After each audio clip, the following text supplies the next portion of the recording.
Okay, so there is this father who sparked a lot of talk over the use of medical marijuana. Of course, you know, it's Father's Day right now. His name is Mark Wolf. He's a father of 3 and a card-carrying medical cannabis patient. He wrote an op-ed piece in the New York Times hailing the benefits of marijuana to treat his pain.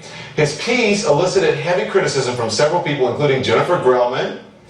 Both Mark and Jennifer are joining us from San Francisco to talk about this, and they're sitting next to each other peacefully. So maybe that's because there's not alcohol involved. Yes, also here to add her thoughts on the topic is Dr. Debbie, who is in New York. So welcome to everyone. So Mark, why did you write? Why do you think it makes you a better parent? Look, let's be clear. I don't think it necessarily makes me a better parent.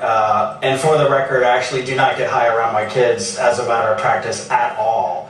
What I was trying to accomplish with that piece in the New York Times was to relate with some humor, which hopefully came across to people, the experience I had of what happened when I would come home, and whereas I used to have a cocktail upon coming home and kind of check out and withdraw from my children, after I received this prescription for my back, I found myself suddenly much more present and enjoying the company of my children far more than I did when I was drinking, and that triggered a whole bunch of thoughts in me. For example, what is alcohol doing to families? What about the people that come home and drink wine in front of their children, and thereby are sending, I think, a very strong message to their kids that alcohol is okay, because mommy and daddy do it, while those same people are then judging or criticizing other parents who happen to be choosing cannabis or are taking it with a doctor's prescription.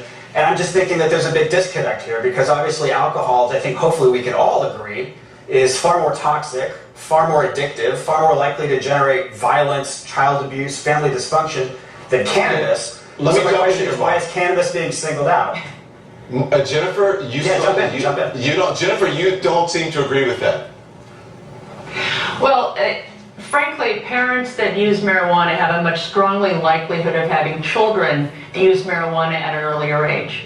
And this is because of genetic predisposition as well as problems with the dependence and using marijuana in general, and what happens with children watching their parents model the behavior. Now, this might not be a problem, but what is going on with the adolescent brain when a child is using marijuana? Well, frankly, the brain it's much more dangerous for an adolescent to use marijuana than for an adult. So let's think about those kids for a minute and the neurological damage that actually goes on in the brain, which means can't the same be said about alcohol?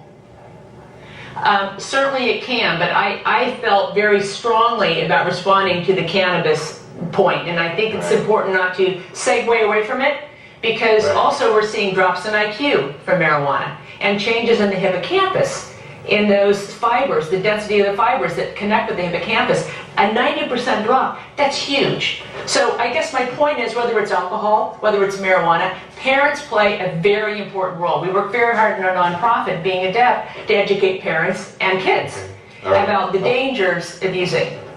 Dr. Debbie, you heard what both of them. She said it's a drop in IQ. He says he's far more present. And the argument that she's making about, and I'm playing devil's advocate here, the argument she is making about marijuana, can't the same argument be made about alcohol? If you have a parent who uses alcohol, chances are you will use alcohol as a child. It's the same argument. Well, that might be true, but I think we're talking about 2 separate issues. So we're really talking about medical marijuana, whether it's safe or effective for people's health. That's a different issue than the legalization of marijuana for recreational use or social use, which it sounds like that's more what Mr. Wolf is using it for. So some people look at, if we approve marijuana for medical use, that we're actually getting a victory on the path towards legalization.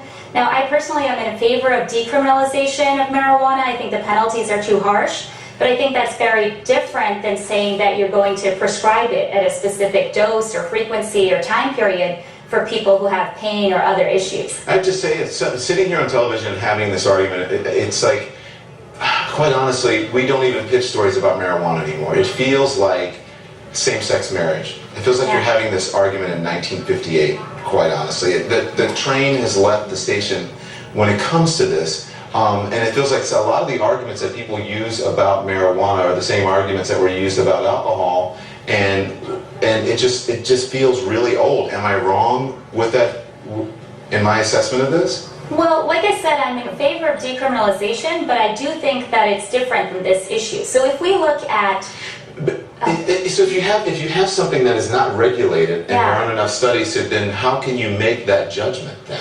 Well, that's the thing. So I actually think that we should do the studies. I mean, we should look at the states where it's already legal and maybe look at the patients who are taking it and maybe have a registry or a database and really conduct those studies to see who it actually helps. Because the effect on people who have cancer-related pain, for example, may be very different than the majority of people who have low back pain or headache. And listen, I think that Mark, you bring up a very good point. No one is saying that you should be using alcohol or using marijuana around your kids. But I also hear mothers and a lot of people saying, "Oh my gosh, I had the kids today. This is going to be a 3 glass of wine, day." And I think that is just as harmful and just as wrong as Mark using, if he were to use marijuana around his kids. Can I make a comment on this one? Yeah. Are you ready to Mark?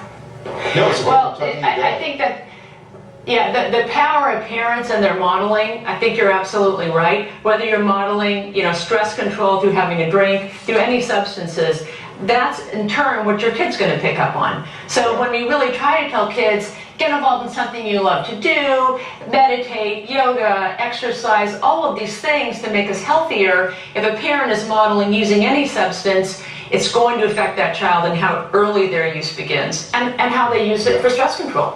And unfortunately, I couldn't agree more, so I don't know where the controversy is. But I will say that I think that...